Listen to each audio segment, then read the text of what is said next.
Hello, and thank you very much for joining us for this event, Climate in the BC Election. My name is Leslie Dampier, and I'm the coordinator for the Climate Solutions Research Collective, and I will be hosting today. On behalf of the Climate Solutions Research Collective, I'd like to express our gratitude to the Musqueam people on whose traditional, ancestral, and unceded territory we're hosting today's event, as well as to the Syilx Okanagan Nation on whose traditional, ancestral, and unceded territory our colleagues are joining us from today at UBC's Okanagan campus. I'd like to acknowledge that the topic of today's event, the BC election, will impact reconciliation with First Nations people and communities. The First Nations Leadership Council, made up of the BC Assembly of First Nations, the First Nations Summit, and the Union of BC Indian Chiefs, has compiled a 2024 election package that was distributed to all 204 First Nations communities in BC. This package includes questions posed by the First Nations Leadership Council to the Conservative Party of BC, BC Greens, and the BC NDP, along with the responses provided by each party. This package is available for download from their website, and I encourage you to review it in advance of voting.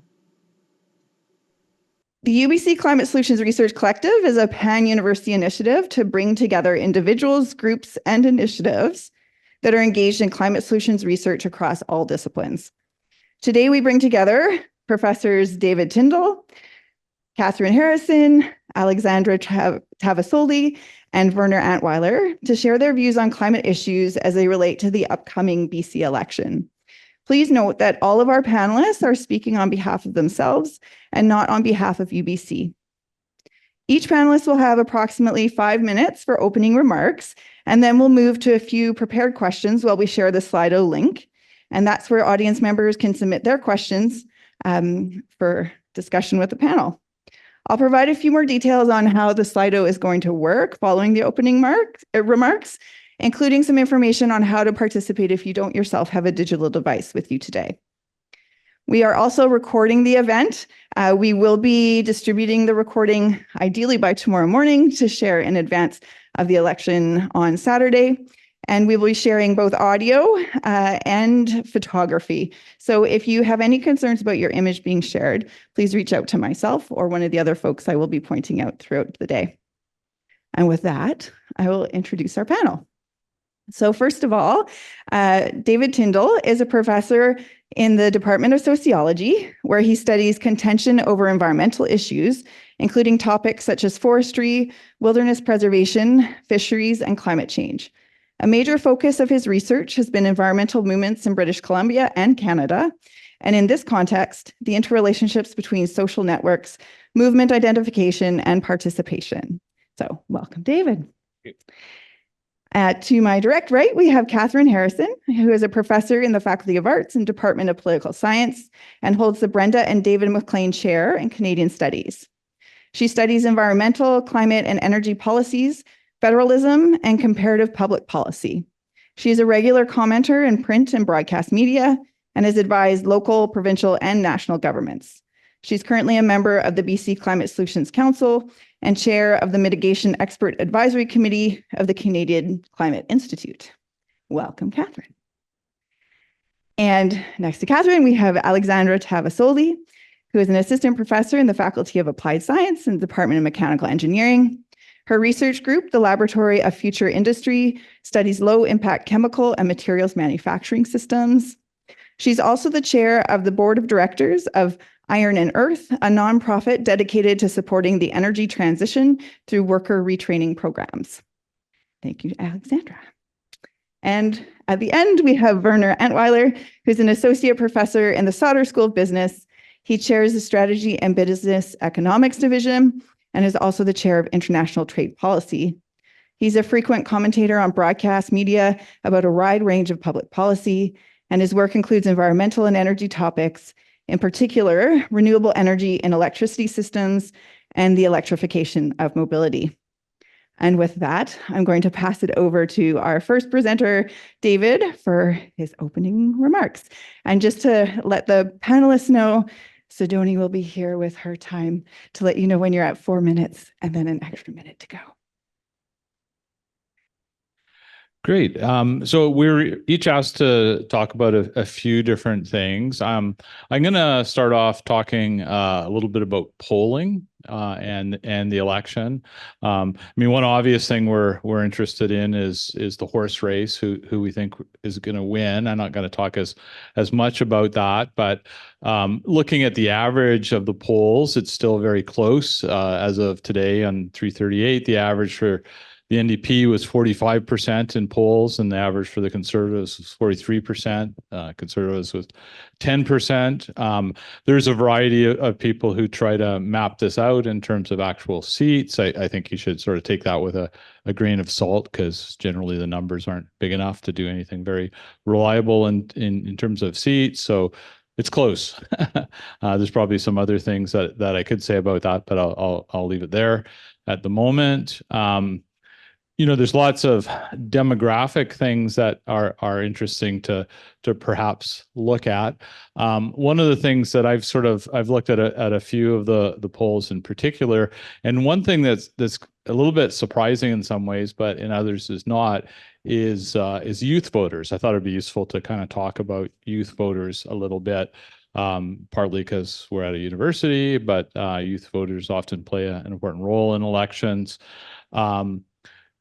In some of the polls, surprisingly, there's actually majority support for the Conservatives amongst youth voters, and this is consistent with what we're seeing in some other places at the national level, and in the U.S. I don't think most of the polls say that, but there's more support for the Conservatives amongst younger voters than one would normally think there is.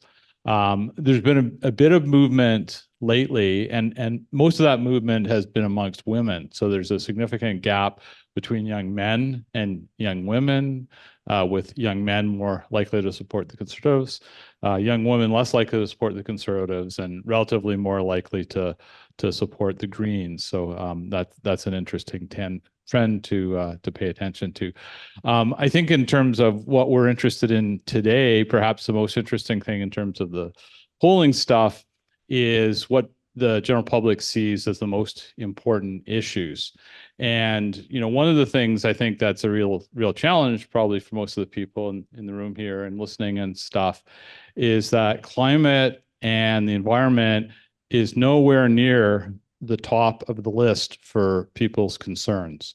And you look at the polls and you can kind of see why David Eby and the NDP is backed off on things like the carbon tax. So for instance, a research company poll October 4th had housing, homelessness, and poverty at 40%, healthcare at 19%, economy and jobs at 18%.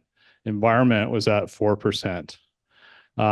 Ipsos, the top three issues for Ipsos on October 11th was cost of living, inflation, healthcare, housing affordability. And then secondary issues were crime and public safety, jobs in the economy, poverty and homelessness, and taxes. Climate change and environment was way down at 9%. The top things are, up in 51% for inflation, 35% for healthcare. Leger, same thing.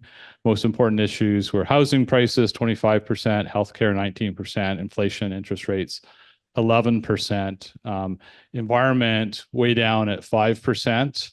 And then some other things, wildfires, 1%, energy pipelines, less than 1%, logging, forestry practices, less than 1%, right? And so I think that provides some important context for thinking about some of the things that are shaping the election, and especially with regard to environment and climate change.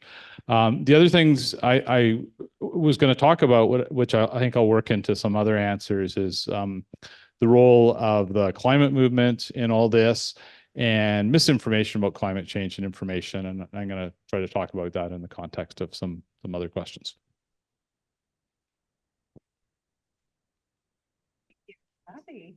I'm up. I have to hit a button, or is it just on? Okay. Okay, so I'll say it. I'm going to compare the NDP and the Conservatives in the interest of time, because one of them is going to form the government. Happy to talk about the Green Party's platform in the Q&A. On urgency, and there's big differences on everything between the Conservatives and the NDP on climate science and the urgency of climate change is an issue. Mr. Rustad, I think, was very successful strategically in stating at the outset of the campaign that there's no question that man, his words, is having an impact on the climate. And it sounds like he's accepting the science, but in fact, statements to the Globe and Mail board and in other presentations in the last few months, Mr. Rustad has indicated that he thinks that humans are like one of hundreds of factors. To be clear, the IPCC has concluded it's virtually all us. So he's not on board with the prevailing science. And I think that's consistent with the Conservative Party does not use the word climate crisis, climate emergency. In fact, in their statements, they've said it is not a crisis. In contrast, the NDP's platform talks about the climate crisis, includes a chapter on adapting to a changing climate and emergencies. Different visions of the economic future. The NDP talks about British Columbia's clean energy future and sees clean energy and clean tech as opportunities, economic opportunities, an area of focus for job and skills training. The Conservative position on the economy, prosperity, and freedom doesn't mention climate or decarbonization. And in fact, their clean energy statement talks about gas, burning more gas, and non-electric vehicles. The Conservatives have promised to scrap Clean BC. That is the name of British Columbia's climate plan. It was created by an NDP government that reference it in their platform. The carbon tax. It kind of sounds like they've ended up in the same place, but there are still some pretty important differences. We actually have two carbon taxes in British Columbia, one on consumers and small business, covers transportation fuels, building heating, and another separate carbon tax system for industrial polluters. The Conservative platform says that they would scrap any and all carbon taxes, no matter what Ottawa does, which I interpret as a commitment to get rid of the industrial one as well as the consumer one. The federal government will step in immediately if British Columbia does that. The NDP would repeal only the consumer component and only if the federal government eliminates the federal backstop legislation. Transportation is the largest share of BC's emissions at 35%. The NDP in government updated the zero emission vehicle mandate and the low carbon fuel standard. And they have a discussion paper out on matching California standards for medium and heavy duty trucks. The Conservatives would repeal the zero emission vehicle standard, the low carbon fuel standard, and generally celebrates oil powered vehicles in their public statements. Buildings, 15% of BC's emissions. The NDP hasn't done much there, but they've got proposals out for a zero carbon code for new buildings and high efficiency heating equipment standards to replace gas heating in existing buildings. They don't say anything about those in the platform, but it is in the Clean BC plan. So I'm going to take that as a continued commitment. Got it. The Conservatives have proposed to repeal the ban on gas furnaces, which doesn't exist yet, but I take that as opposition to both the zero carbon step code and the high efficiency equipment standards. So my take on all this, and I will leave it to Alexandra and Werner to talk about electricity and the oil and gas industry. But my take on this is that we're not on track to meet British Columbia's 2030 emissions target.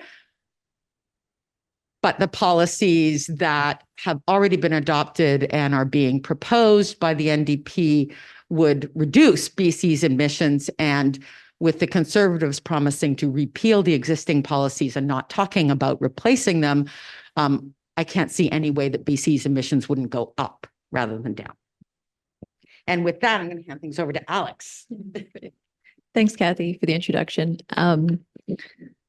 So regarding the climate implications of this provincial election, I wanted to take a second to highlight the long-term nature of some of the decisions that the government that comes into power can make. And a really good example of that is the state of our electrical grid in BC. And so decisions that are made about large-scale electrical grids are very long-term decisions, 20, 30, 40 years. If you decide to build a natural gas plant today, it's going to be in service probably in 2060. And so the decisions that are made by this government, even if they're only in power for 1 year, can have implications for BC's net zero goals for decades to come. And the different parties have different opinions on this and ways that they want to go about growing the electrical capacity in BC and that growth needs to be accomplished one way or another because we have a growing population, which will demand more and more electricity. And so the Green Party is very much in favor of decentralization of energy, very community-based approaches to renewables on a small local level, which has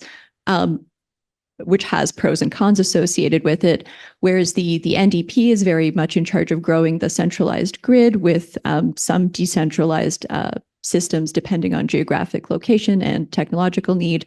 And they want to grow the grid using renewables and grid scale storage, whereas the Conservative Party is very much in favor of LNG growth.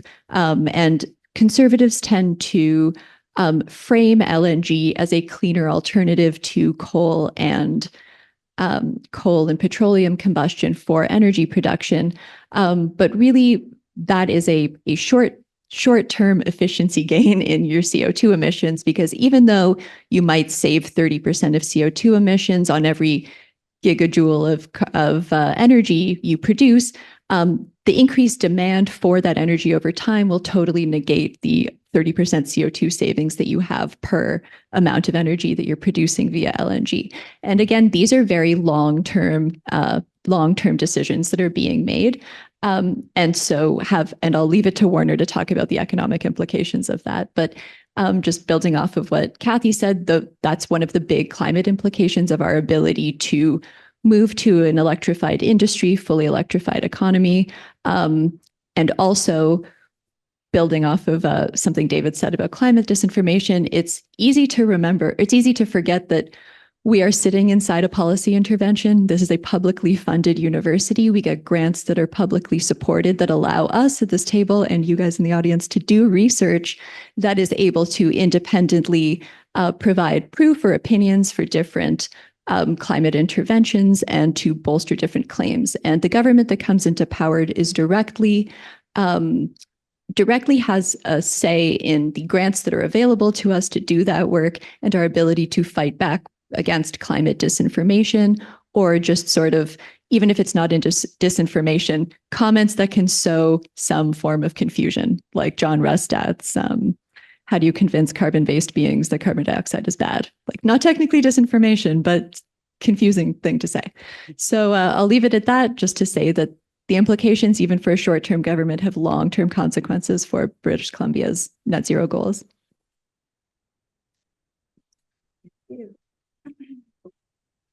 And I would like to stay with the theme of long-term, what we see happening in British Columbia. If you just look at the emissions in British Columbia since 1990, you see that we have been flatlining at about 60 megatons per year, and nothing much has moved. We have had policies in place that probably just have put a lid on the growth that would have otherwise happened from the population growth that has increased demand on transportation fuels in particular. But what are the big items in our profile? It's transportation, that's roughly about just under 40%. And it's the oil and gas sector, which is about 18 megatons, another 25, 26%. So if we're looking at the proposals from the political parties as to where policies may make a change, if we're giving up on carbon pricing and the zero emission vehicle mandate and the biofuels mandate, we're going to lose a lot of progress we can make on transportation emissions, because the zero emission vehicle mandate would probably lead to an adoption of sufficient vehicles that's maybe a third of the fleet by 2035 that would be electric. We are already making a lot of progress here in BC in the urban areas with electrification. Electric vehicles are making major inroads in those areas, not so much in rural areas. But you can clearly see it's gearing up, and that's mostly driven by electric vehicles becoming cheaper, and it's driven by a lot more choice that's out there for buyers of electric vehicles. Plus, there's a lot more charging infrastructure developing as well that supports that. So there's significant perspective to do better. If you look at Norway, where 9 out of 10 cars that are bought today are electric, you can see that's possible. It's not fiction. It's something that actually happens in other jurisdictions. If you're looking at the oil and gas sector, if we look at the extra emissions coming from a new LNG plant, the LNG Canada plant that is under construction right now, will go online next year, will at least add another megaton just from the plant, not including all the upstream emissions that are coming from the gas that's being piped through the system, and it's attributed also with significant leakage as well. So the total emissions are going to be significantly higher.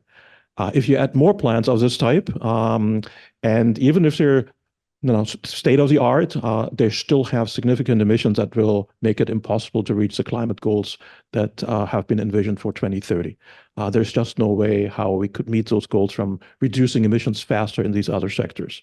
So bottom line, when I look at the policy proposals from the parties, the backtracking on climate policy from the Conservatives means you're going to lose 3 of the major policy instruments that have been in place: the low carbon fuel mandate, the zero emission vehicle mandate, and the carbon pricing that has been in place since 2008. One other point on it, just want to make about EVs. The recent change in the federal landscape that has put tariffs on imports of EVs has made it also more difficult to get more competition into the sector. So the interaction with federal policy is very important. What we can do to advance policy depends, of course, not just on the provincial level. It also depends crucially on what policies align at the federal level, what will support the evolution of the EV industry, and in particular also here in BC, the charging infrastructure. Thanks. Great. Thank you, everyone. And thank you for keeping to your time. We are going to go with a few prepared questions to give you a little bit of time to, here, I'll work my mega technology here. Flip my whiteboard around. We're using Slido for questions. So you can go to slido.com. The number is 227-8842. We're using Slido today so that our colleagues in the Okanagan and Vancouver have equal opportunity to ask questions. If you don't have a device, we do have a couple folks in the room who you can go to, and they are happy to post your question. So we have Kate in the back with her hand up here, and Sidoni, who is kindly putting up some QR codes as well. And for those of you in the Okanagan workshop, and Teresa are there as well, and they can support you with the code. So while you get your questions into Slido, we're going to start with just a few questions for the panel. I just actually wanted to start, maybe David, you mentioned mis and disinformation. Thought that might be a good place to start. And I'm curious what you would have to share about how mis and disinformation has impacted this campaign, or how it might impact the election. Well, I guess there's a variety of different things to say about this. I mean, one of the things, though, that I guess comes from a point that was made earlier is it's often difficult to nail down disinformation and misinformation. Like sometimes it's obvious and it's clear climate change is a hoax or something like that. But sometimes the things that people say in the service of disinformation, might be technically true, or there might be a kernel of truth to it, but it's really the pattern of what they're talking about, or the motivation of talking about something at a given point in time. Some people who have looked at this have distinguished between what's sometimes called climate change denial 1.0 and 2.0, and the distinction there is, the 1.0 is outright denying climate change is real. The second version is obstruction in various ways, such as claiming LNG is green energy and other types of things that slow down the transition. So that would be one aspect. Another aspect, I think that's interesting to think about, and some of these things are difficult to measure. A lot of this stuff happens on social media, and you see it doesn't necessarily get picked up, in polling results and stuff like that, very, very nicely. But just looking at some of the tactics that that politicians use. So in particular, what conservatives often do is they reframe things, and so instead of talking about carbon emissions or carbon pollution, they talk about air pollution or air quality. And so it's not if it's something you can't smell, then it doesn't actually count as pollution, and then cities are really the main source of these problems. Similarly, Rustad in particular, what he tends to do is pivot to other topics. So instead of talking about emissions, it's all about affordability, and it's all about freedom. And so he changes the frame. There's more I could say, but I should probably stop there. Well, yeah, go ahead, Kathy. So the Conservative Party of British Columbia polled at less than 2% in the last provincial election. And it's kind of a surprise to a lot of people, including political scientists, that they are competitive right now. And that has some implications. One of them is, if a party is expected to be competitive, community leaders tend to seek the nomination for that party. If it's a fringe party, it's like people who are willing to do a suicide mission, seek the nomination. And so a lot of the folks running for the Conservative Party would have gotten nominations in their ridings when they didn't expect that they would be competitive. And this is a very small party that wouldn't have had the same vetting. And I think that's consistent with some of the opposition research that is coming out about the kinds of statements these folks have previously made on social media.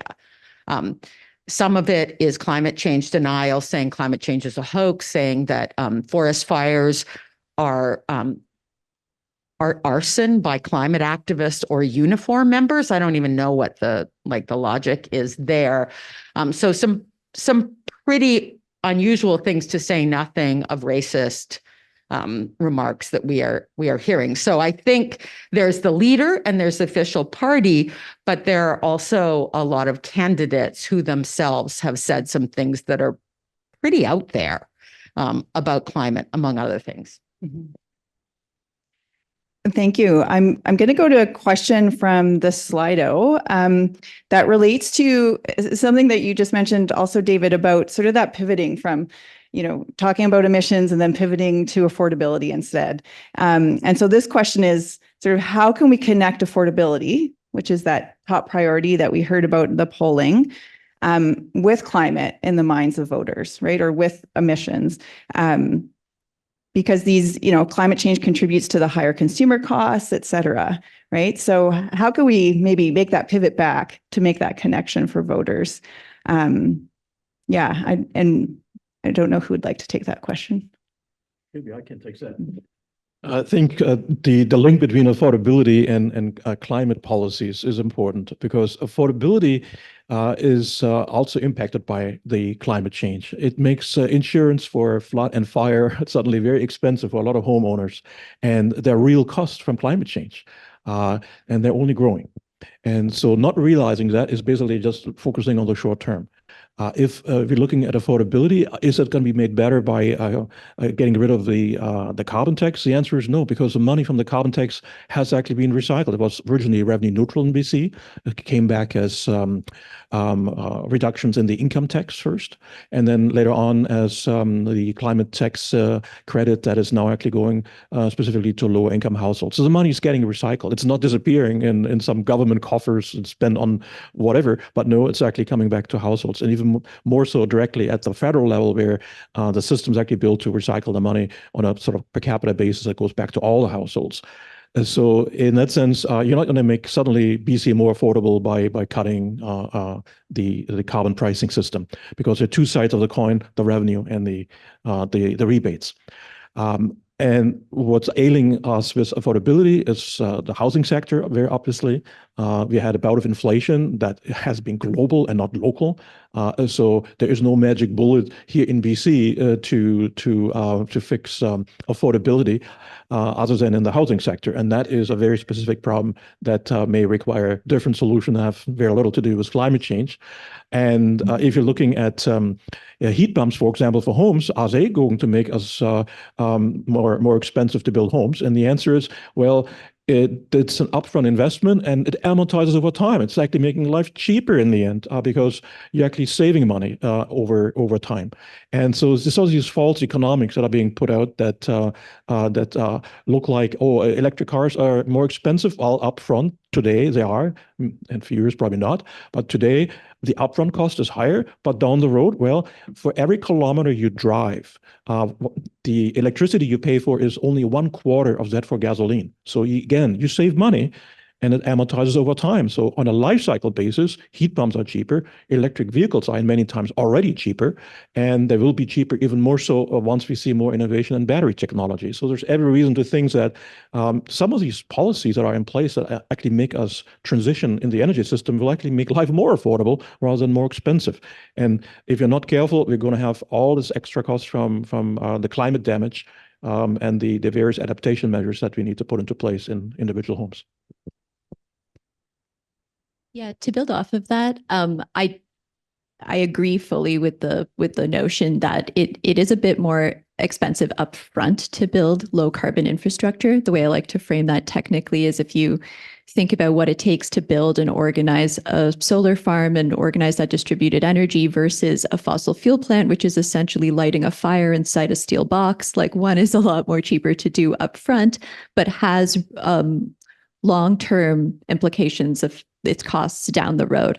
And in addition to those potential increased lifestyle costs for the general public, there's also a place for complementary social policies that can impact the demand side of consumption of these goods and services that increase lifestyle costs and costs of living. For example, labor rights like the right to work from home. We saw during COVID when everybody was at home, their household costs went down. They weren't having to drive to work and buy lunch, which admittedly had other knock-on economic benefits, economic consequences for small businesses. But those types of complementary policies can offset the potential cost of living increases that would be seen in the short term while the public sector invests in more sustainable infrastructure. Thank you. Another question that's come up is a question around how each of the different parties are addressing the issue of climate adaptation and resilience specifically. Yeah. So to build off of something David said about sort of obfuscations in technically true statements, an angle that I've seen multiple different conservative parties across Canada take is this idea that, well, some of them admit that climate change is real, but there's nothing we can do really to mitigate it, and it's all about adaptation. And their interpretation of what that adaptation means can differ very much between what the NDP or Green Party or Liberal parties across Canada feel as well. And when it comes to climate adaptation, we really need to look at the risks and what what types of policies and plans the government is putting in place to mitigate those risks. So as you may remember, in 2021, British Columbia had simultaneous floods and forest fires, which cut off the whole province from the rest of Canada. And what that really highlights is the potential in the future for a lot of resource risk in the province. So supply chain risk of getting critical goods to communities, and different policies that the different parties are proposing. For example, the Green Party's preference for more decentralized systems can provide a degree of resilience to those, against those climate threats. And as well, in contrast to, let's say, the Conservative or even NDP led solutions that sort of maintain this centralized grid, which also has other benefits for climate security. But really, what we need to make sure of in developing these policies is that British Columbia has some degree of resource sovereignty in order to be secure against these climate threats. So do we have local manufacturing for critical goods? Are we reliant on pulling electricity from California in event of emergency? Are we able to locally source a certain amount of, let's say, medical devices or something like that? And so these are all climate change policies that are related to acts that would actually bolster the local economy. So building up local manufacturing, building up local circular economy initiatives, and empowering the very distributed communities in BC that are very remote to be able to self-manage to a certain degree. And so when I think of climate adaptation, I think of resource security, whether it's electricity or medical goods or food and things like that. So there's an interesting thing in the Conservative platform in that it talks, the parties talked about how climate change is not a crisis.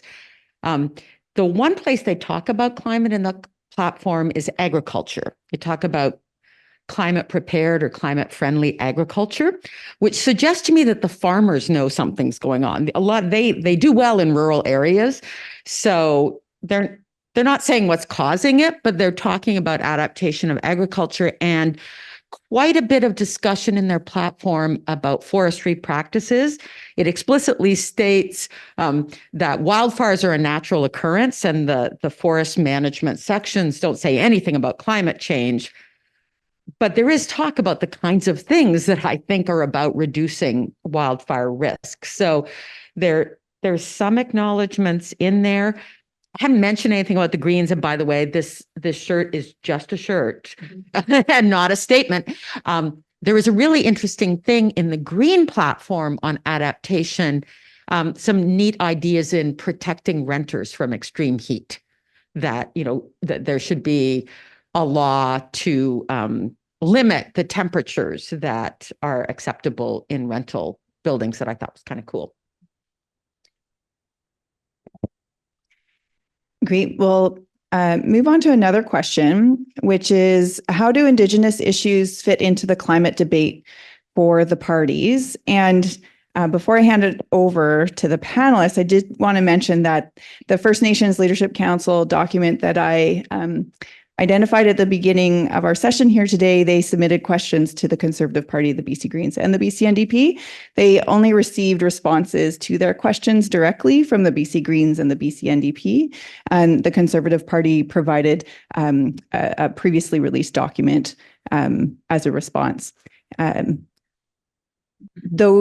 was not climate specific. So is there someone on the panel who'd like to talk a bit about how Indigenous issues fit into this climate debate for the parties in the election?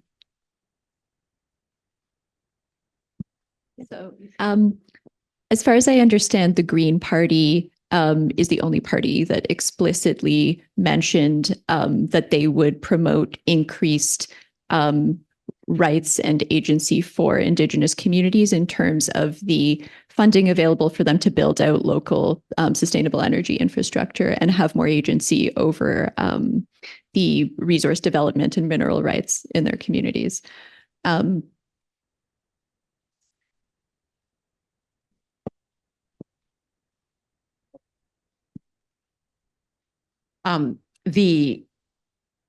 this is not my area of expertise.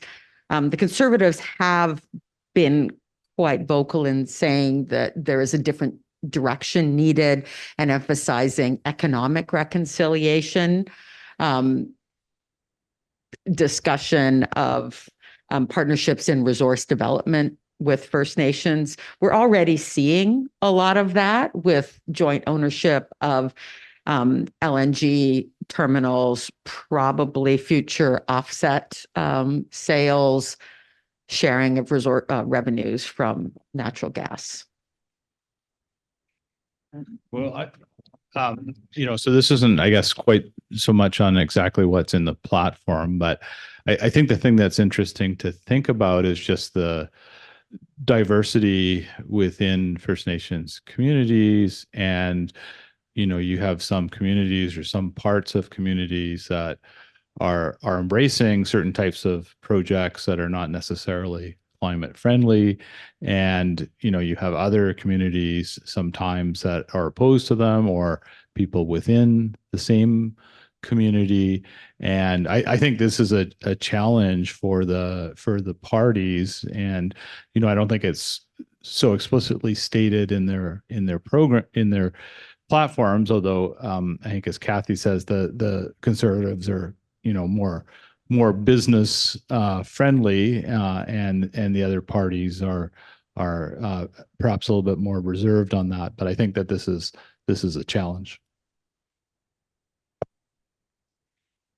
The next question is sort of aimed, I think, at a classic question about strategic voting. So the question is around whether a vote for the BC Greens what value does a vote for the BC Greens have if they aren't going to win or form government? To be clear, I'm not going to tell anyone how to vote. What I can say is what the trade-offs are. First off, our electoral system, sometimes called first past the post, a single member plurality system, is not kind to third parties. It makes it very challenging for third parties to ever get elected because they tend to lose everywhere with their 10% of the vote share.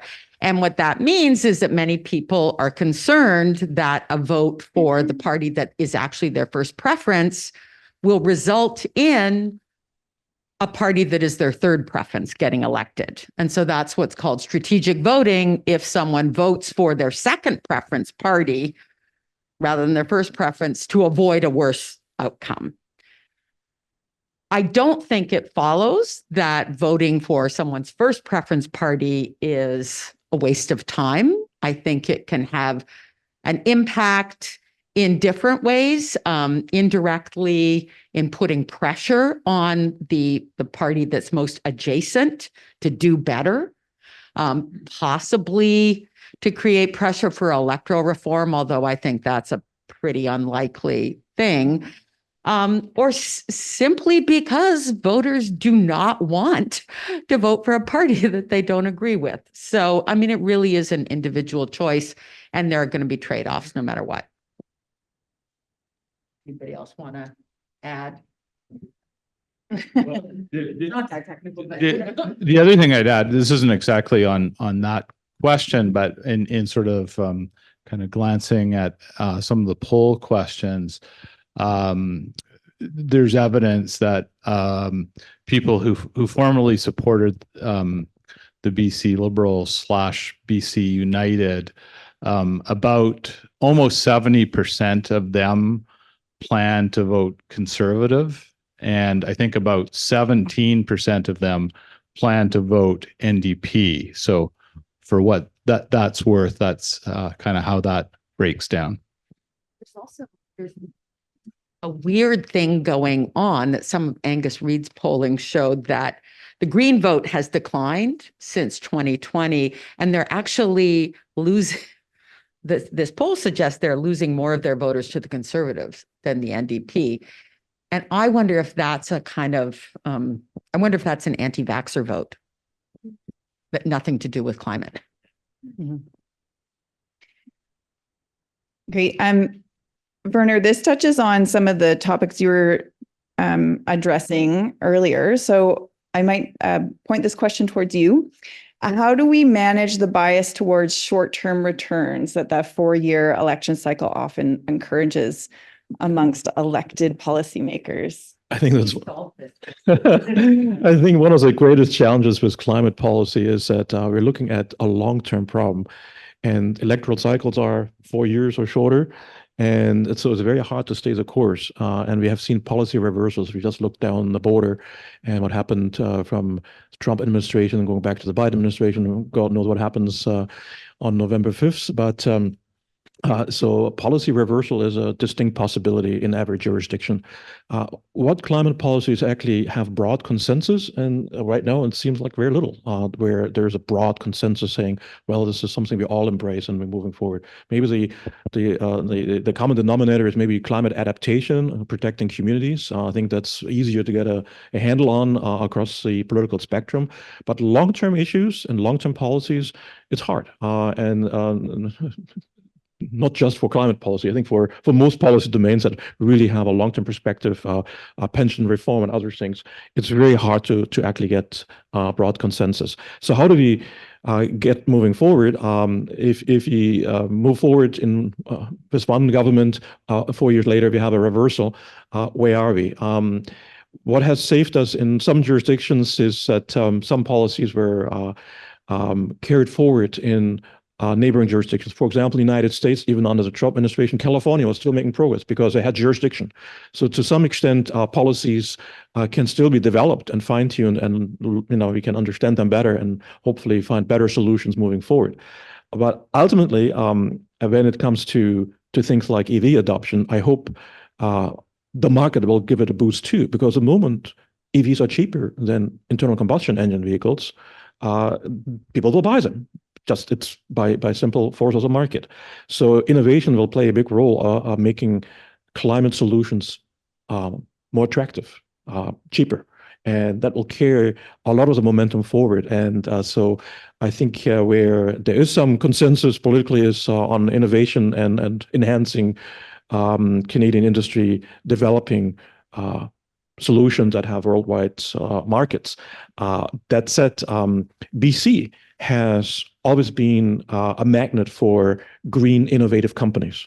And being a green leader has attracted these companies to be active here. If you lose that image, we lose that attraction to locate here and develop these clean tech technologies in BC. So BC is a brand. How can we develop the green brand BC that we've had for the last 20 years or 30 years? I think that is a question I have in terms of attracting new businesses going forward here in BC. We have so much at stake of companies, innovative entrepreneurial companies that are developing climate solutions that have appeal in many places around the world. Yeah, just to build off of that, I wanted to take a second to talk about, again, the policies, the innovation policies and industrial development policies that the government puts in place that allows or encourages the development of these innovative clean technologies. So a lot of clean tech investment and development from a technology readiness level of 1 to 10 can be a 20-year horizon that requires tens of millions of dollars of investment. And so is, again, a really long-term play that BC has been a big player in for as long as I can remember, which is not that long, to be honest. Mm-hmm. And that's an important other thing to take into account when evaluating the implications that the government can have. So we've all been enjoying the last 10 years of clean tech funding that the Trudeau administration and the BC government have been funding.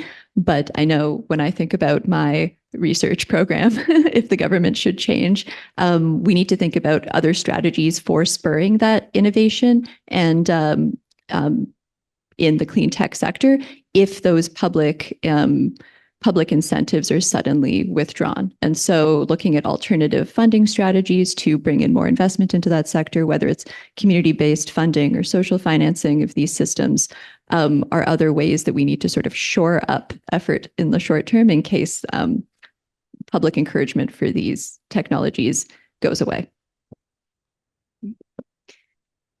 Thank you. I wanted to touch a little bit on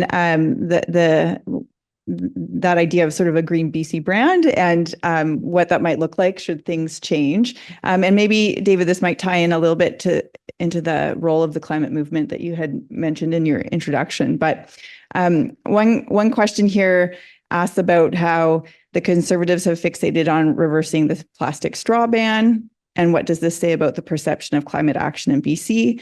We could probably list a number of other things like the carbon tax or other policies.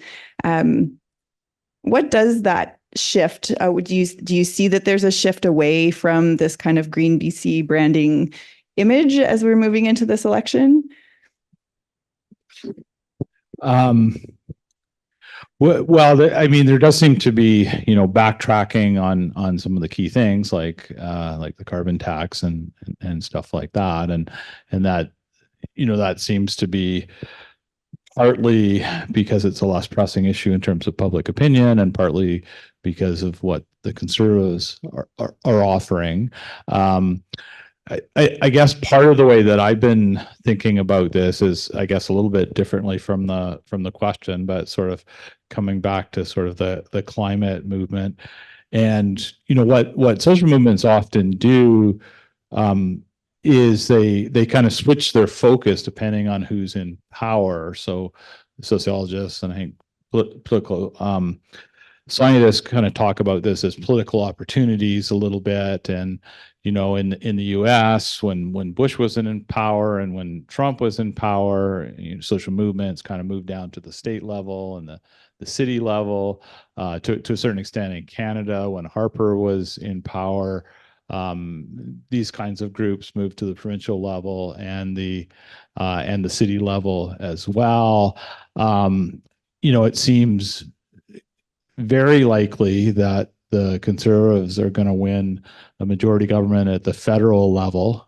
And so if the provincial Conservatives win as well, there's a question of, where are there opportunities for these kinds of groups to do stuff. And I've thought about this a little bit. I mean, certainly they're greatly reduced. A couple things that could happen. I mean, one is that people who are involved in the movement just might become more radical, might just be more radical, more disruptive types of actions. So that's one possibility.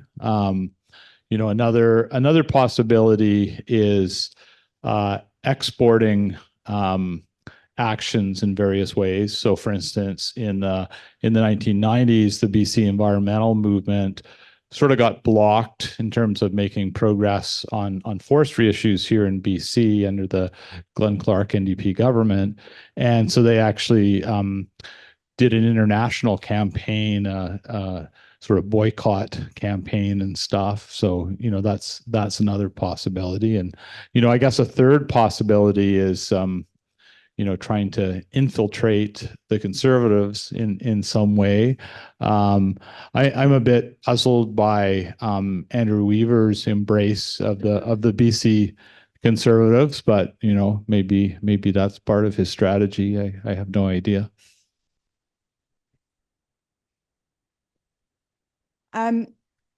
There's a couple questions here that I'm going to attempt to combine.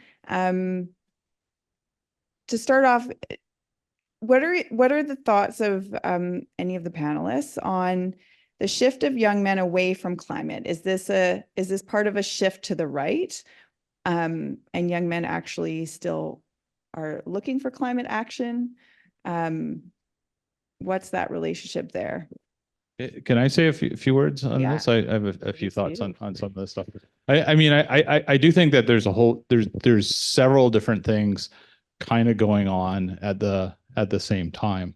I mean, one aspect of this is just that, a lot of young people are kind of fed up with, like, especially the Trudeau government, but a lot of liberal governments, they see them as hypocrites, as talking a good game on a lot of issues, but at the end of the day, not really doing anything about housing, not really doing anything about Indigenous issues, buying pipelines and like a whole set of issues. And so to a certain extent, I think that's kind of driven some people, especially young men, to the other side. It's consistent with what's going on in other places to a certain extent. So some of this has been going on in the US as well. I do think that there's broader cultural things, and to say something that's probably going to be extremely unpopular, this is part of the whole Jordan Peterson thing. Young men love Jordan Peterson. So yeah. So there's a few different things that are coming together and shaping those things, I think. Yeah. So I live among the men in mechanical engineering, and I'm the 8th female professor in mechanical engineering out of 49 professors. Amanda Yang, I think, was like the 4th. And so there is sort of open, we're trying.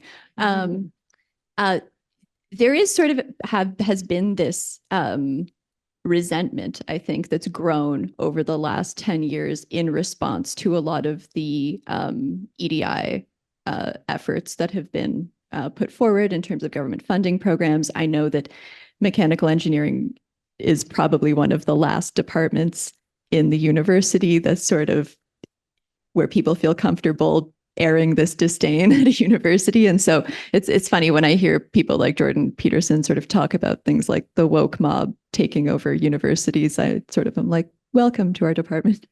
But and so I think that is really like a big push. There's just this cultural resentment, whether it's total perception, still feels real to people. And people, a lot of young men feel as though their opportunities have been limited. And then when you put on top of that crises that we're all feeling, like the housing crunch, grocery inflation, things like that, people really feel stuck and trapped and move towards people who are political parties who are willing to sort of feed those fears. And so I think that has a lot to do with it, less to do with climate change. I would highly, highly doubt that those people are like climate deniers all of a sudden for some reason. Yeah. We have a couple questions here regarding the carbon tax. And I know Werner and Kathy spent a lot of time thinking about this and have discussed it a lot. So a couple parts to this question. First is, what do you think is the best way to market a consumer price on carbon? Or is it always going to be a political liability? And then combining with another question, is there empirical evidence demonstrating that the consumer carbon tax is lowering greenhouse gas emissions? Or is it more effective than the tax on large emitters? So that's multiple thoughts put together. But I take the first part, you take the second part. We could do it the other way too. Okay, so the politics of carbon taxes, especially on voters, it's challenging because the price that people are paying is upfront. And if there are rebates, they tend to be less visible. In BC, not everyone gets them. One person per household gets it. It's delivered quarterly.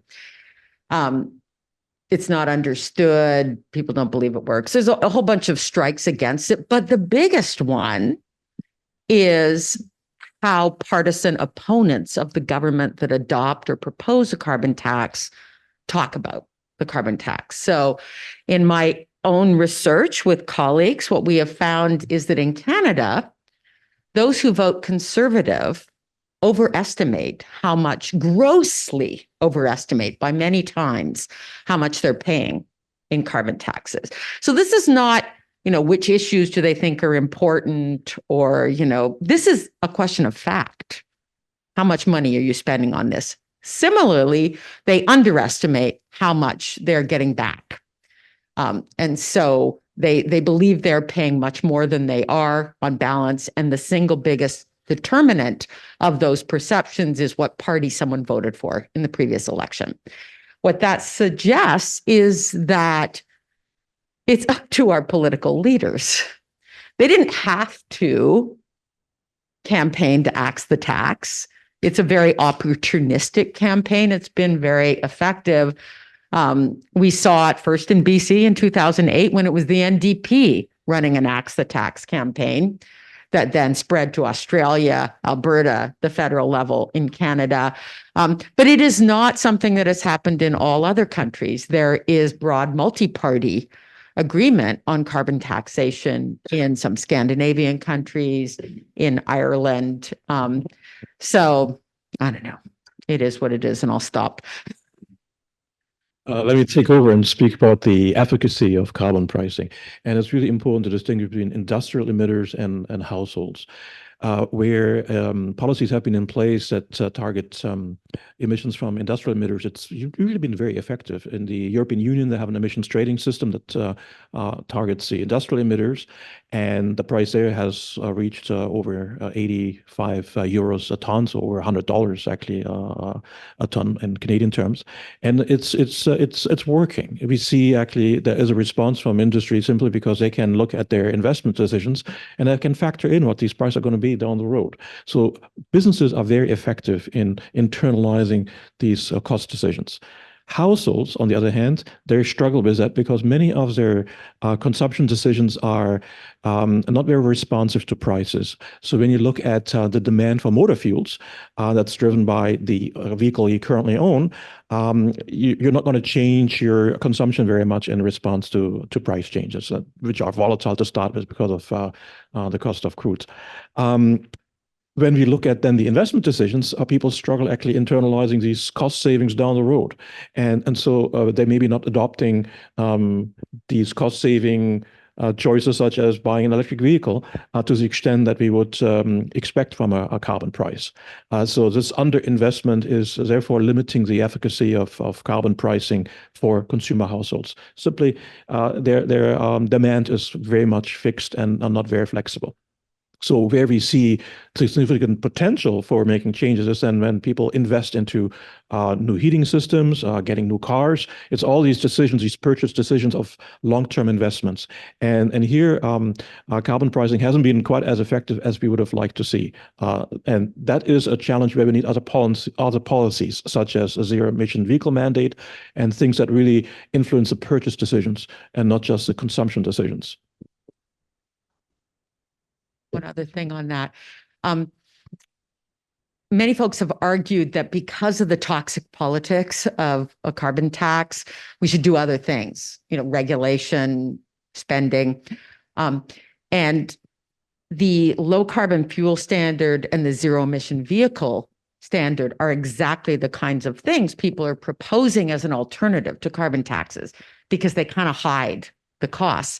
But we're seeing something very interesting emerging in this election, and that is that those are being called hidden carbon taxes. And we are seeing the same party that opposes the carbon tax calling for repeal of those regulatory measures. So the costs are only hidden until someone points out what they are and whether there are actors that have incentives to point that out. So my real concern is that the political obstacle is that regular voters don't believe that they should have to change. We live really good lives right now, powered by fossil fuels. And the changes that we need to make are actually going to cost money. They will pay off, we'll be better off to spend that money than if we don't. But I'm not sure that we are yet at a point in our society where people are willing to accept that change. That I think maybe connects to this next question about how we can address the increasingly common refrain on the right that Canada is a small player globally emissions-wise, and that, do we have a role to play? Does it make a difference? Can I say one thing about that? And yeah, please. My other colleagues want to say something about this. I mean, like, this is kind of a perfect example of a kind of denial tactic that there's some truth to that. That in a certain sense we are a relatively small player, but the problem is that it's a collective action problem, right? And that you have to have collective action to solve it. And it's, it's perfectly true in an isolated sense that, maybe our emissions are a relatively small proportion, even though they're disproportionately high compared to the population. But it's also true that, we could do triple of what we're doing, but it depends on what other countries do. It might make no difference whatsoever, even if we did triple of what we're doing, because it's a collective action problem.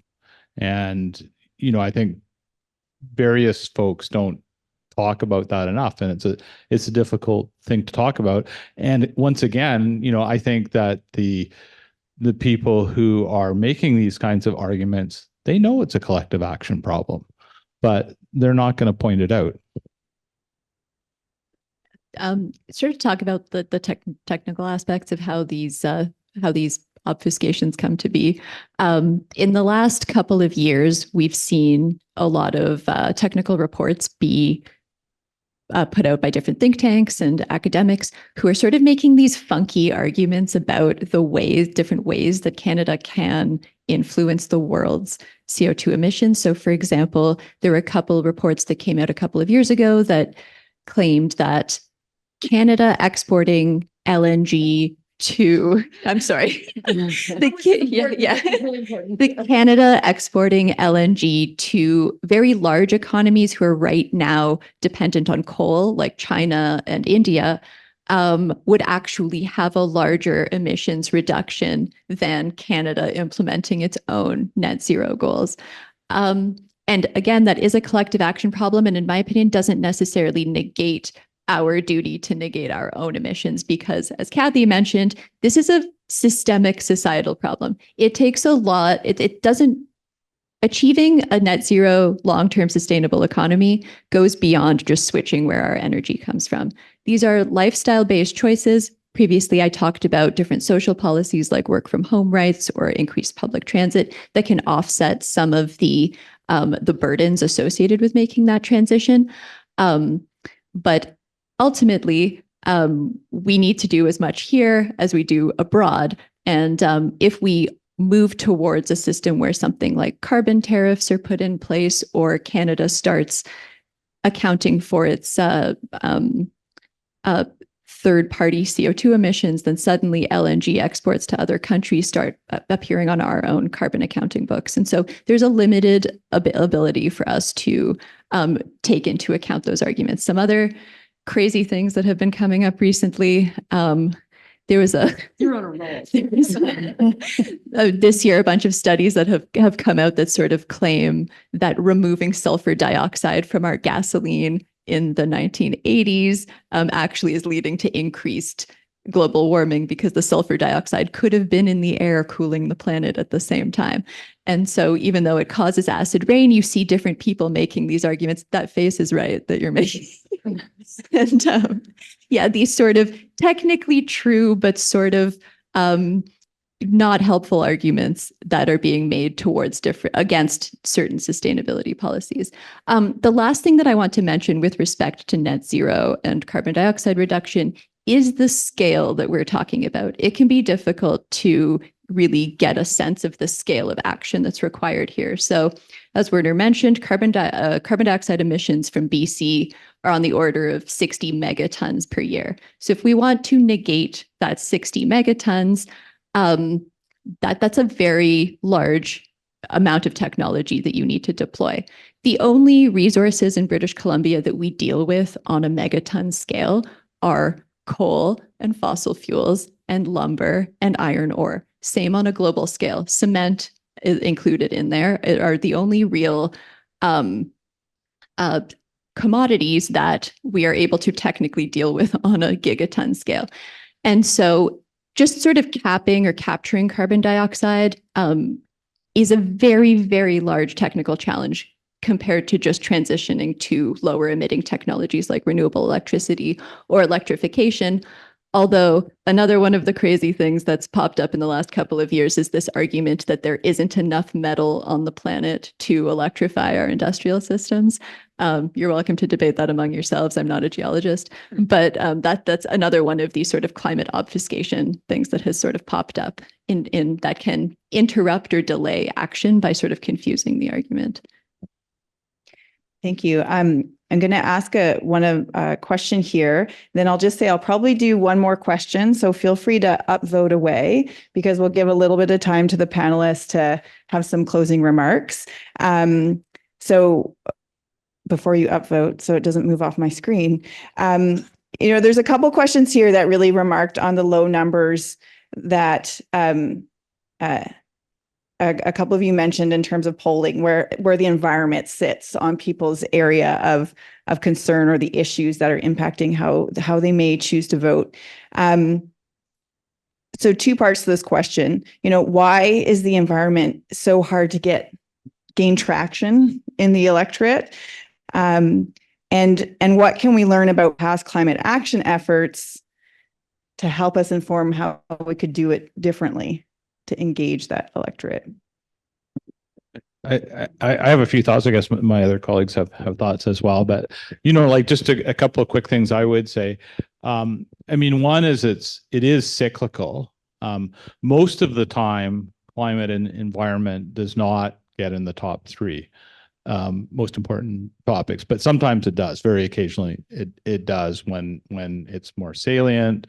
In terms of messaging, again, one of the things I think that climate communicators talk about is if you can make it, obvious how it's relevant in people's everyday lives, they're more likely to pay attention than if it's some abstract thing or something that's happening in some other part of the world.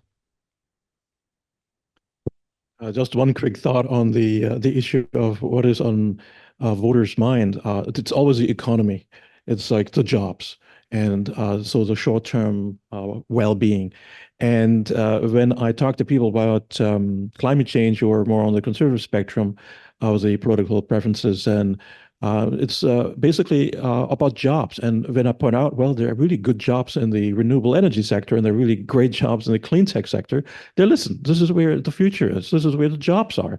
And so to convince people to look at the environment, it's important to actually look at it also through the lens of where are the opportunities economically. And I think that is where I see common ground when I talk to conservatives about and people who wouldn't vote progressive, and they look for opportunities. And if they see them in the oil and gas sector, they will go there. Look at people moving to Alberta to work there. When they see jobs in another sector, they will go there too. I think it's really a question about creating opportunities that people can embrace. And in fact, when you look at the opportunities in the oil and gas sector, they're shrinking because we are at a point where renewable energy is cheaper.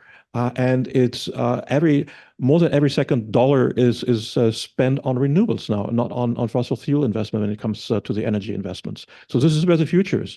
If you look at China, where are they expanding? Well, they have been building coal in the last number of years, but they're also building more renewable energy plants than anyone else on the planet. And so this is where the jobs are. And I think that's an important focus also when we talk about the environment, to bring it closer to where the jobs of the future are. Yeah, this idea that the transition to the sustainable economy will result in job loss is sort of silly when you think about the amount of infrastructure that we need to build to accomplish that transition. So I work with a nonprofit called Iron and Earth, who was founded by a former oil field worker with the purpose of transitioning people from the fossil fuel sector to jobs in the sustainable economy. And what we found through several years of doing that work is that those job skills actually require very minimal training. It's more planting the seed in the workers' heads that those jobs are available.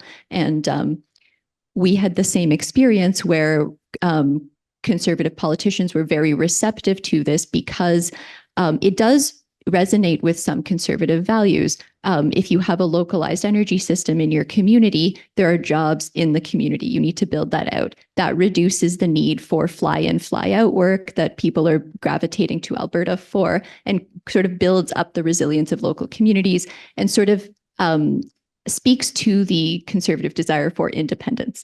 And so when the executive director of Iron and Earth, Louisa Da Silva, was working on discourse around the Sustainable Jobs Act that was developed last year, she saw a lot of buy-in from conservative politicians from that angle. And so I think that if we're able to sort of drive the point home that there are more jobs available in the sustainability sector if we decide to build it, then that's a way of sort of negating those counter arguments. The one other thing I would add on jobs is that there's the whole rest of the world, and they could put our fossil fuel industry out of business because we export most of our production. If they don't want it, the jobs will not be here.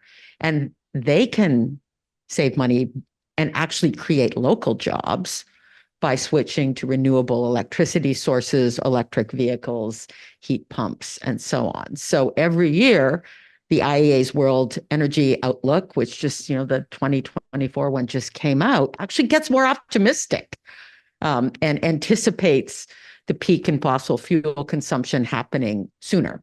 And the new report is The Age of Electrification that came out last night at a time when many in Canada, and particularly in conservative parties, are still talking about the age of fossil fuels. Amazing. Thank you, all four of you, for answering so many questions. We did a deep dive on that question, so unfortunately, I don't think we're going to be able to dig into one more. I'm going to give the panelists just a moment to collect their thoughts as we ask them to give us a 1 or 2 minute kind of closing thoughts on today. While they're doing that, I just want to say a big thank you to those of you who joined us in the room today. I also want to thank Worship and Teresa, who are in the Okanagan and did all the organizing on that end, as well as Bashar, who is here today working on our technology, taking photos, and Sidoni, who is keeping us on track, and Kate also for being of assistance. A huge thanks to SIRS and the Sustainability Hub, but in particular, Tim Heron, who has been doing our IT today and eliminated a whole bunch of anxiety on my end. So huge thank you to you, Tim. We'll go maybe one by one down the line, and did just want to let folks know there's another group who has the room booking for 5:30. So we're going to do our best to scoot out as quickly as possible, but you're more than welcome to continue conversations in the hallway at the end. So with that, do we have a preference which direction to go? Who wants the last word? Okay. If anybody wants more details on the comparison of the platforms that I talked about, I published an op-ed in The Conversation today. You can find them there. And I guess the conclusion is the outcome of this election is going to have huge implications for climate policy in British Columbia. I think the closing statement, closing thought would be to, as you're voting, think about the broader policies beyond just energy transition that the parties are putting forward that might lead to a more sustainable society and economy in British Columbia. So you can think about, really, there are so many subtle things that cause us to live in an unsustainable way. Do you judge people for dressing professionally? That causes people to buy more clothing, things like that, right? And different social policies that might encourage more sustainable lifestyle, again, beyond just converting the electrical grid. I have a couple of half-baked thoughts, I guess, to close on here. One is, for a lot of politicians, the key thing that they're concerned about is getting elected. And if they want to actually realize some of their policy goals, they have to get elected. I was thinking about this in terms of being kind of disappointed with the NDP backtracking on things, but they're trying to balance between meeting certain policy objectives and getting elected.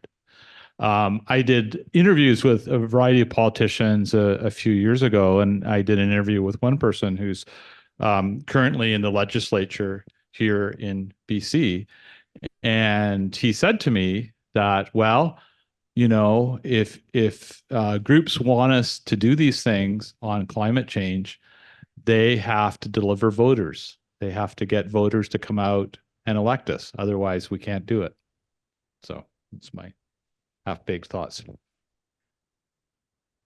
Well, my concluding thoughts are very short. When I go to the polls, I always ask myself, how would my grandkids feel about how I voted today? I don't have grandkids yet, but would they feel proud about what I did in setting the course of our policy going forward and creating a planet that they like to live on in 50 years from now? And so that's kind of long-term thinking. What are the long-term implications of our choices? That should inform much of our thinking too. What kind of planet are we creating for the next generations? Huge thank you to all of you. You were very concise in your closing statements, which means that we won't give too much panic to the people who want to start their session at 5:30. So thank you again, and thank you for coming. We have, oh yes, clap.